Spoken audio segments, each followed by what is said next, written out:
बिस्मिल्लाहिर्रहमानिर्रहीम। मैं हूं डॉक्टर मोहम्मद मुमताज़ खान और आप देख रहे हैं मेरा यूट्यूब चैनल डॉक्टर परवेज़।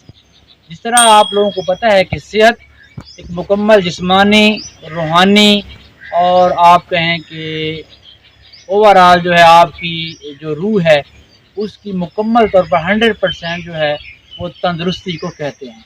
लेकिन हमारे यहाँ हमारे मुल्क में जो सेहत के मसाइल हैं वो सबसे ज़्यादा जो आजकल मसला है वो है माहौलियाती आलूदगी और उन चीज़ों का ज़्यादा हो जाना जो कि ज़्यादातर अस्थमा वगैरह या दमे की जो है मरीज़ों की जो है वो ज़्यादती का बायस बन रही है। इसमें सबसे ज़्यादा जो है वो जो हमारे यहाँ कारखानों से उठने वाला चिमनियों से उठने वाला जहरीला धुआं और जो भट्टा खाश लोग हैं वो जिस तरह आजकल भट्टे चलाते हैं और जो धुआं है वो ज़्यादातर हमारे फेफड़ों को मुतासर कर रहा है।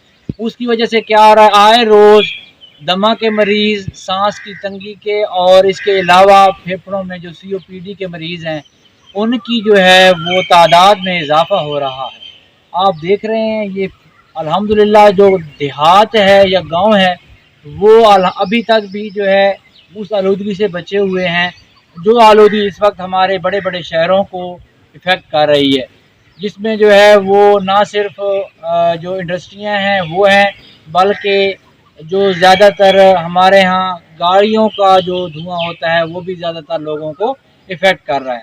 लेकिन एज़ कम्पेयर टू अगर अर्बन एरियाज़ हम अगर बात करें रूरल एरियाज़ की तो आप रूरल एरियाज़ में देखेंगे कि हमारे यहाँ अल्हम्दुलिल्लाह अभी भी जो है जो एयर है वो 99% जो है वो पाक है उन चीज़ों से जो आपके फेफड़ों को नुकसान पहुँचाती है। मेन चीज़ है जब भी जिन लोगों को दमा है जब भी वो शहरों का रुख करें। देहात के लोग जब ज़्यादातर शहरों में जाते हैं तो उनको ज़्यादा सफोकेशन महसूस होती है। अगर आप कहीं कारखाने में काम कर रहे हैं तो आपको अगर डस्ट एलर्जी है तो हमेशा आप मास्क का इस्तेमाल करें।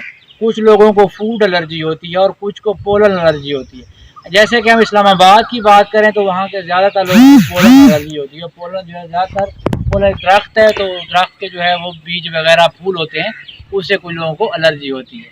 अगर हम एलर्जी की बात करें तो इसकी काफ़ी टाइप्स हैं, लेकिन हमारे यहाँ इस टाइम जो है अस्थमा बहुत ज़्यादा लोगों को सांस की तंगी बहुत ज़्यादा इफेक्ट कर रही है और इससे जो है आए दिन जो है लोग काफ़ी प्रॉब्लम्स का शिकार हैं और उनको जो है काफ़ी सांस की तकलीफ़ होती है।